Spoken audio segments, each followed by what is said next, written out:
Uno de los objetivos de esta presentación es entender y comprender la importancia que tuvo Julio Lozano Díaz en Honduras, al igual que dar detalladamente el antes, durante y después de su presidencia. Julio Lozano Díaz nació en Tegucigalpa el 27 de marzo de 1885, siendo el primer hijo del matrimonio formado entre don Julio Lozano Travieso y doña Josefina Lozano. Descendiente el primero de doña Josefina Lastiri, viuda del general Francisco Morazán. A la edad de 19 años, como consecuencia del deceso de su padre Julio Lozano Díaz, se vio obligado a asumir la responsabilidad de su familia y ser el principal sostén de su madre y hermanos. Su primer trabajo antes de la presidencia fue como conserje en la Dirección General de Rentas durante la administración de Manuel Bonilla y posteriormente como contador público para la Honduras Rosario Mining Company en San Juancito, donde tuvo la oportunidad de aprender el inglés, idioma que hablaba y escribía a la perfección. Fue aquí donde conoció a la que en 1992 se convertiría en su esposa, doña Laura Vigi Lozano. Recién casados, la joven pareja se trasladó a Omoa, donde don Julio había recibido una oferta para trabajar en la Cuyamel Fruit Company. Posteriormente, fue administrador de rentas de Cortés. Luego desempeñó el mismo cargo en Puerto Castilla y posteriormente La Ceiba y Tela, durante el gobierno de Rafael López Gutiérrez, de quien era pariente. Durante el gobierno de Miguel Paz Barahona, Lozano Díaz fue nombrado primero administrador de la aduana de Amapala y luego agente financiero en New York, donde participó en la negociación con los tenedores de bonos ingleses de la deuda del ferrocarril interoceánico adquirida por Honduras en el gobierno de Medina. La misma administración lo nombró después subsecretario primero y luego secretario de Hacienda, Crédito Público y Comercio. Luego volvió a trabajar para la Honduras Rosario Mining Company como gerente de las oficinas de dicha compañía en Tegucigalpa y fue diputado por el Partido Nacional en el Congreso de la República durante el periodo de Vicente Mejía Colindres. En 1929 fue contratado como gerente de la empresa DIN, negocio de transportes y representación de casas extranjeras, propiedad de la sociedad formada en 1926 por Roy Gordon y Norman Scholes. Durante el régimen de Tiburcio Carías Andino, ocupó en diferentes momentos el cargo de secretario de Estado en el Despacho de Relaciones Exteriores, el de enviado extraordinario y ministro plenipotenciario en los Estados Unidos de América, y otras asignaciones diplomáticas con el rango de embajador en misión especial. Igualmente, se desempeñó por algún tiempo como ministro de Hacienda, cargo del que renunció el 16 de febrero de 1942 para dedicarse a sus negocios personales. En 1948, acompañó las aspiraciones presidenciales de Juan Manuel Gálvez como su candidato a la vicepresidencia, resultando ganadores en la contienda, asumiendo el control de la nación el 1 de enero de 1949, luego de 16 años de candidatura carista. Díaz asumió también el cargo de ministro de Gobernación, Justicia, Sanidad y Beneficencia, y simultáneamente las carteras de Fomento y Agricultura y Trabajo, destacándose en sus funciones como un dedicado y confiable funcionario, una persona de fuerte temperamento y de caprichosas reacciones. Algunos comentan que era muy común y frecuente que Lozano Díaz renunciara a su posición en el gobierno, admitiendo siempre el presidente Gálvez su carta de renuncia en la mañana, pero después devolvérsela esa misma tarde en su casa cuando ya se hubiera calmado. La sucesión presidencial fue un problema que empañó la gestión de Gálvez casi desde el inicio de la misma. En primer orden estaba la rivalidad entre los dos partidos históricos, el liberal y el nacional, y la pugna que había a lo interno de este último. Se promovió una reforma constitucional en términos similares a la que en 1936 había prolongado el periodo presidencial de Tiburcio Carías Andino. La reforma no fue aprobada, pero sí provocó una crítica división en el Partido Nacional entre los tradicionalistas que apoyaban a Carías y los reformistas de la línea de Gálvez. Los líderes de ambas facciones se enfrentaban públicamente y en los medios de comunicación con insultos y ofensas, acusándose unos a otros de dictadores o de traidores. El grupo que promovía el continuismo de Gálvez terminó constituyendo el Movimiento Nacional Reformista, el cual, en vista que Gálvez no aceptó la propuesta de su continuidad, terminó promoviendo la candidatura presidencial de Abraham Williams Calderón. En las elecciones practicadas en octubre de 1954, se postularon como candidatos a la presidencia de la República Tiburcio Carías Andino por el Partido Nacional, Ramón Villeda Morales por el Partido Liberal y Abraham Williams Calderón por el Movimiento Nacional Reformista, sin que ninguno lograra la mayoría absoluta que exigía la constitución política vigente en la época, por lo que el próximo presidente de la República debía ser electo por el Congreso Nacional en una elección de segundo grado según la misma norma primaria. Al haber tres fuerzas en juego, era inevitable que la decisión recayera en la minoritaria, en este caso, el Movimiento Nacional Reformista, pues la alianza de esta con cualquier de las otras dos fuerzas garantizaba la mayoría que se requería en el Congreso para la elección del nuevo presidente de la República. Las tres fuerzas negociaron entre sí sin lograr un acuerdo final, por lo que al llegar la fecha en que debían instalarse el Congreso, los diputados del Partido Nacional y del Movimiento Nacional Reformista, que al final eran el mismo partido, decidieron no asistir a la sesión preparatoria, uniéndose en contra de su rival histórico, el Partido Liberal. Al no poder instalarse el Congreso Nacional por no haber un quórum, se rompió el orden constitucional. El presidente Gálvez había dejado el país el 16 de noviembre por razones de salud, depositando el poder en su vicepresidente Julio Lozano Díaz. Fue así como a las 12 de la noche del 5 de diciembre de 1954, Julio Lozano Díaz asumió de facto el poder de la nación como jefe supremo del Estado. Administración de Lozano Díaz. Lozano Díaz comenzó su periodo como presidente con una amplia base de apoyo que erosionaron rápidamente. Dio a conocer un ambicioso plan de desarrollo a ser financiadas por préstamos internacionales y el aumento de impuestos.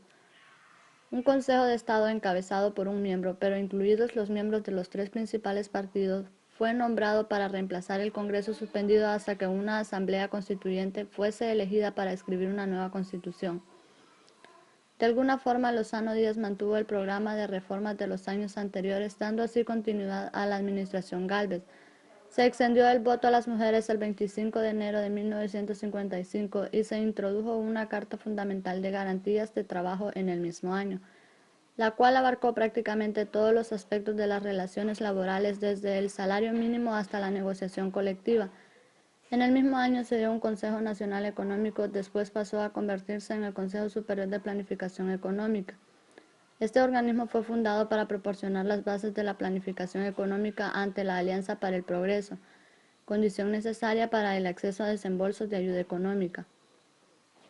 El 31 de diciembre de 1955, el jefe de Estado, Julio Lozano Díaz, desde su residencia de Villarroel, dirigió a la nación mediante una emisión radial, finalizando así un año caótico y afirmando lo siguientes en su discurso: gran parte de nuestro pasado político tiene mucho de la maldición de las dos ciudades destruidas y por lo mismo debemos olvidarlo. No volvamos la mirada hacia atrás.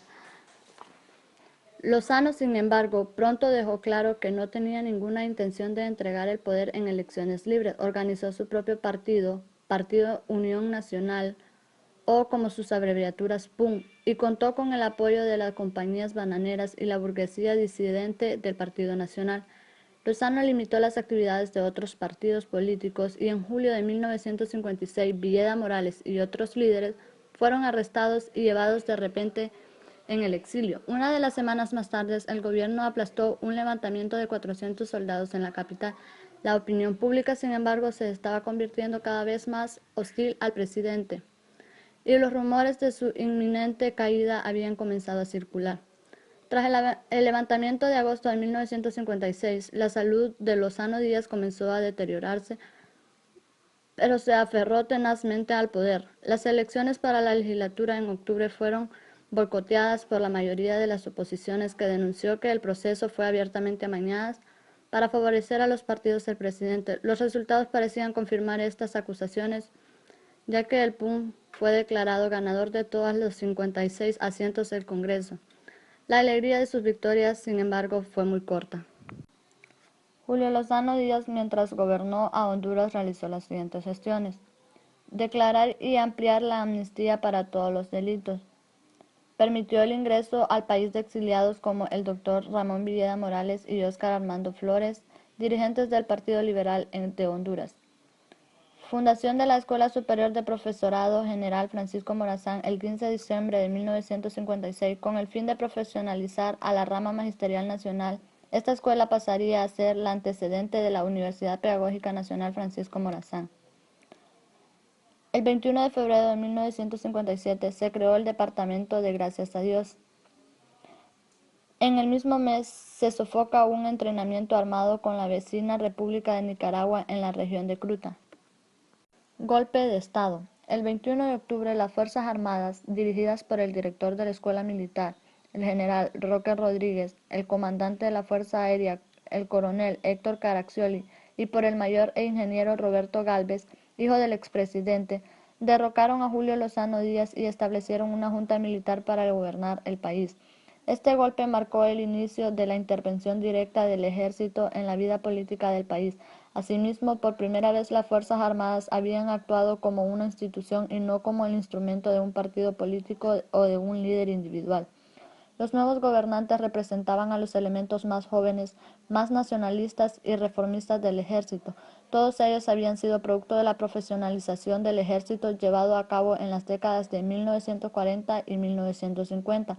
La mayoría había recibido algún tipo de formación militar por asesores militares norteamericanos, ya sea en Honduras o en el extranjero.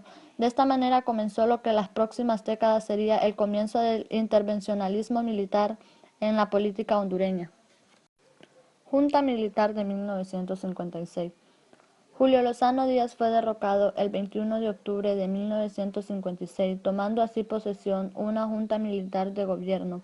Fue integrada por el gran Roque Rodríguez, el coronel Héctor Caraccioli y el mayor Roberto Gálvez, iniciando la participación de las Fuerzas Armadas en asuntos políticos del país. Con respecto a la educación primaria, esta era sostenida por los municipios y subvencionada por el Estado, situación que impedía la expansión de la educación elemental, imponía la existencia de sueldos muy bajos e irregulares, por lo que los maestros pasaban a trabajar en otras áreas por el cual el Estado asumía la administración y el financiamiento de la enseñanza primaria, creando un salario base con incrementos por año de servicio. Esta reforma determinó el crecimiento de la educación primaria a partir de su aplicación. El gobierno militar también se preocupó por la Universidad Nacional Autónoma de Honduras por decreto número 170 del 15 de octubre de 1957. La Junta aprobó la Ley Orgánica de la Universidad de Honduras, otorgándole así su autonomía. Esta ley establece que la UNAM pondrá su mayor interés en la formación de profesionales y técnicos, dotados de una amplia cultura que los capacite de todos los aspectos de vida, conocer sobre la realidad nacional y adquirir conocimientos económicos y políticos para sobresalir en la sociedad. No dejó atrás tampoco la educación media. Esta era impartida por profesionales con conocimientos técnicos pero sin títulos de docente. La Junta Militar decidió crear una institución para formar personal especializado para impartir clases, creando así la Escuela Superior de Profesorado Francisco Morazán. Según decreto emitido el 15 de diciembre de 1956, esta todavía funciona hoy en día y se especializa en preparar a los directores, técnicos y administradores, perfeccionar al personal docente y profesionalizar al maestro sin título. Asimismo, la Junta Militar creó el INVA, Instituto Nacional de la Vivienda, con el propósito de promover programas para la constitución de casas destinadas a personas de bajos ingresos. Creó también el PANI, Patronato Nacional de la Infancia, instituto que proporciona programas para conservar y mejorar la salud y la educación de la niñez, contribuyendo a la construcción de escuelas, comedores, centros de salud, parques infantiles y otros servicios asistenciales. De igual manera fue creada la Contraloría General de la República, que sustituyó al antiguo Tribunal Superior de Cuentas. La emisión de la ley electoral introdujo en 1957 el sistema de representación proporcional para las elecciones de diputados en la Asamblea Nacional Constituyente, por el que los partidos políticos tendrían diputados en proporción al número de votos logrado en el evento electoral, y no como la forma anterior, que era que el partido que obtenía la mayor cantidad de votos lograba todas las diputaciones. El trágico gobierno de Lozano debió hacer frente a muchas rebeliones e intentos de golpe de Estado, algunos que se llegaron a perpetrar sin éxito, como el asalto al cuartel San Francisco el 1 de agosto de 1956, organizado por un grupo de estudiantes y liberales con el apoyo de algunos militares. Otros intentos que no llegaron a concretarse, como el incesante esfuerzo del coronel Armando Velázquez Cerrato, a quien Lozano prefirió enviar fuera del país como agregado militar en la Embajada de Honduras en Washington. El régimen de Lozano no solamente reprimía a la oposición encarcelando a algunos directores de medios de comunicación o censurando a la prensa, sino que también envió al exilio a los tres principales dirigentes del Partido Liberal en aquel momento: Ramón Villeda Morales, candidato a la presidencia; Francisco Mía Bermúdez, presidente del Consejo Central Ejecutivo del Partido Liberal; y Óscar Armando Flores Midense, director del diario El Pueblo, órgano de difusión de esa misma institución política. Pero el principal problema que debió enfrentar Lozano durante su gestión fue su quebrantada salud, que se debilitaba cada día más. Comentan algunos que el gobernante estaba tan débil debido a problemas cardíacos que decidió trasladarse de su palaciega residencia de Villarroy al segundo nivel de la casa presidencial, donde requería de una canasta especial en la que le bajaban por la mañana y le subían por la noche. En un momento su situación de salud fue tan crítica que don Julio debió abandonar el país por casi un mes en septiembre de 1956, buscando tratamiento médico en los Estados Unidos. El problema de la sucesión seguía sin resolverse. Sin embargo, surgió en esta ocasión una cuarta fuerza que se llamó Unión Nacional, integrado por un grupo de personas cercanas al gobernante que militaban en los otros tres partidos políticos.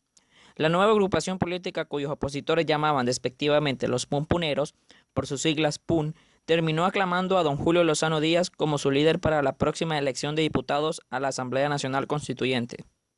Los comicios se celebraron el 7 de octubre de 1956 con la participación del Partido Liberal y una alianza entre el Movimiento Nacional Reformista y Unión Nacional. El Partido Nacional se retiró algunos días antes, denunciando las condiciones represivas en que se planeaba celebrar los comicios para legitimar el gobierno de facto. La alianza Movimiento Nacional Reformista Unión Nacional resultó triunfadora con el 89.3% de los votos, lo que provocó que alguien que no se ha podido precisar le dijera al jefe de Estado: «Les metiste capote, Julio». Esta situación agitó los movimientos golpistas que desde hacía varios meses se venían organizando en Tegucigalpa, por lo que la mañana del 21 de octubre de 1956, Julio Lozano Díaz se vio obligado a entregar el poder de la nación a una junta militar de gobierno integrada por el mayor e ingeniero Roberto Gálvez Barnes, el coronel Héctor Caraquioli Moncada y el general Roque Rodríguez. Los triunviros habían organizado junto a un grupo de jóvenes profesionales de ambos partidos políticos un golpe de estado pacífico que la nación entera celebró y durante el cual no se disparó una sola bala. La Junta Militar de Gobierno prometió desde ese primer día ejercer el mando de la nación con el objetivo primordial de restablecer el orden constitucional y devolver la paz a la nación hondureña, lo que cumplieron instalando exactamente un año después una Asamblea Nacional Constituyente.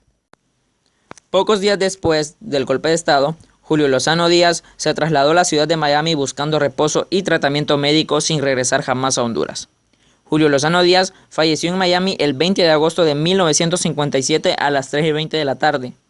La Junta Militar de Gobierno emitió un decreto lamentando su fallecimiento y ordenando duelo nacional por 3 días. Fue sepultado en el Cementerio General de Tegucigalpa la tarde del 23 de agosto de 1957 en una ceremonia encabezada por la misma Junta Militar de Gobierno que le derrocó, en la que se le rindieron honores de jefe de Estado. El matrimonio Lozano Vigil no procreó descendencia y es recordado por su vocación altruista y su especial dedicación a la organización y funcionamiento de la Cruz Lorena en Tegucigalpa. Julio Lozano Díaz fue el autor de Conceptos cerrados de 3 políticos hondureños en 1936 y la industria minera en Honduras protegida por el Estado en 1938. Y su gran legado fue el Museo Villarroy. Su viuda, la señora Laura Vigil de Lozano, donaría al Estado una mansión de arquitectura italiana renacentista.